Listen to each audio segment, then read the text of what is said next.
In a quaint village nestled between rolling hills and a whispering sea, lived a young girl named Farah.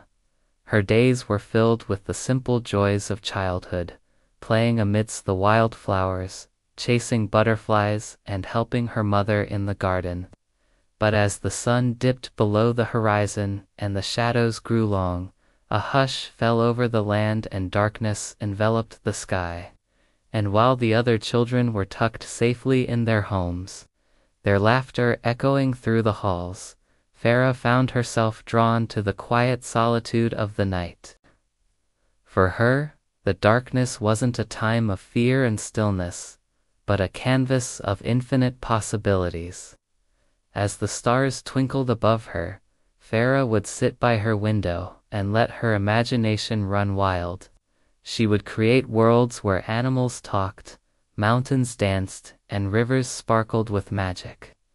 Every night, she would spin tales of bravery and adventure, of daring quests and friendships that knew no bounds.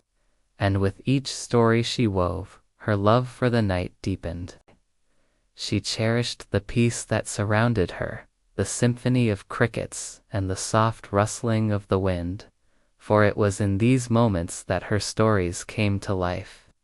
However, as beautiful as these tales were, a part of Farah wished that they could step out of her mind and become real, at least for a little while. She longed to see the characters she created leaping and playing in her room, to hear their voices ringing with laughter, to feel the warmth of their companionship. Oh, how she wished that her stories would come to life and fill her nights with more than just imagination. One evening, as Farah sat by her window, beginning a new tale about a moonbeam that descended from the sky to bring light to the darkest corners of the world, a strange thing happened. A faint shimmer appeared in the room, and there, in the corner, no bigger than her thumb, hovered a tiny, glowing creature. Startled, Farah watched as the creature gracefully floated towards her, its light dancing in her wide, curious eyes. "Greetings, Farah," the creature said in a voice that tinkled like wind chimes. "I am Noor, a keeper of the tales of the night. I have come from the night realm." Noor explained that Farah's stories had created a magical realm beyond the reach of the sun and the moon, a place where imagination and dreams intertwined. It was here, in the night realm, that Farah's tales became living, breathing realities. But Noor's visit was not merely to marvel at Farah's storytelling. There was a grave concern that had brought her to the young girl's room. "Farah, my dear," Noor began, her voice tinged with worry, "the night realm is in peril. An ancient force known as the Void is slowly consuming our world. It feeds on fear and silence, extinguishing the light of stories one by one. Without your help, Farah, the night realm, along with all the tales within it, will be lost forever." Farah's heart pounded in her chest as she absorbed Noor's words. The thought of her stories fading into oblivion, of the magical world she had created disappearing into darkness, filled her with a deep sense of responsibility and urgency. "What can I do?" she asked, her voice trembling slightly. Noor turned to Farah, her gaze earnest and hopeful. "Only you, Farah, can save the night realm.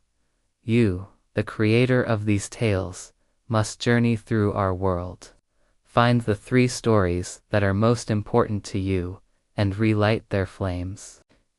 With each tale you restore, the Void's hold over the night realm will weaken and we will be one step closer to banishing it from our world." Overcome with a mix of excitement and apprehension, Farah knew she couldn't hesitate. The fate of her stories, of the night realm, rested in her hands. She took a deep breath, trying to steady her nerves, then reached out to take Noor's hand.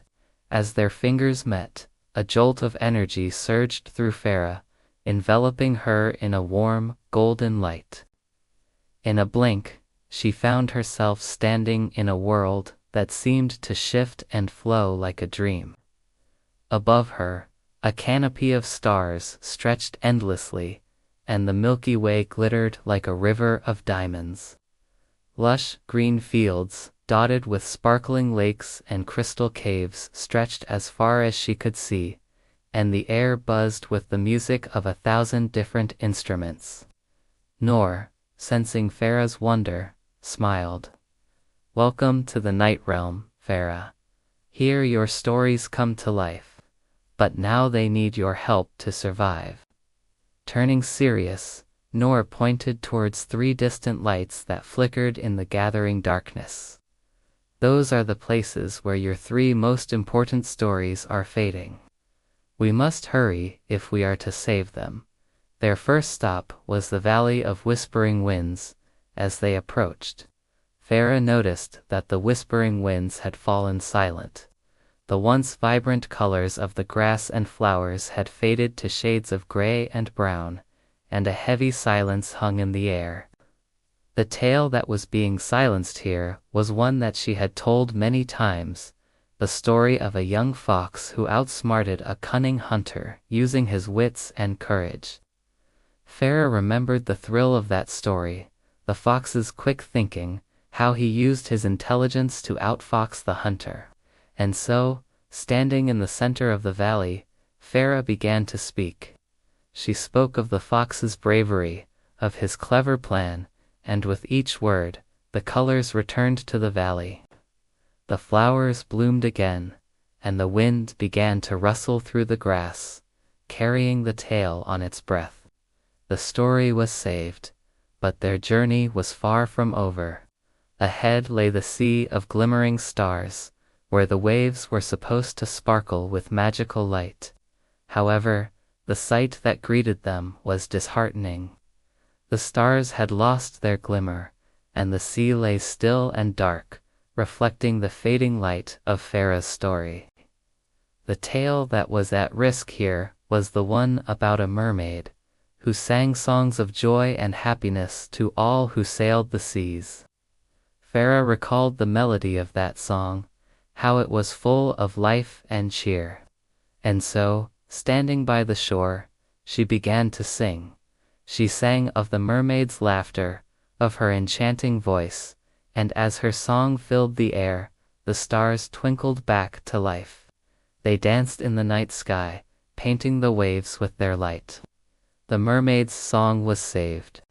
With 2 stories restored, Farah and Noor turned towards their final destination, the Forest of Dreams. But this forest, once a place of vibrant hues and mystical creatures, was now shrouded in an oppressive darkness. The trees were bare and twisted, and a chilling silence had fallen over the land.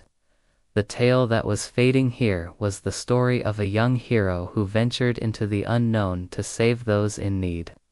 Farah remembered the heroism of the story, how the young hero faced his fears and helped those in distress. And so, standing beneath the gloomy sky, Farah shared her greatest dream. She dreamt of a world where stories would never end, where imagination would always triumph over fear, where every night would be filled with wonder and joy. As she spoke, the forest began to stir. The trees unfurled their branches, their leaves shimmering with newfound life. The hero's tale was saved. As soon as the last story was restored, the night realm shone with a brilliance that pushed back the void.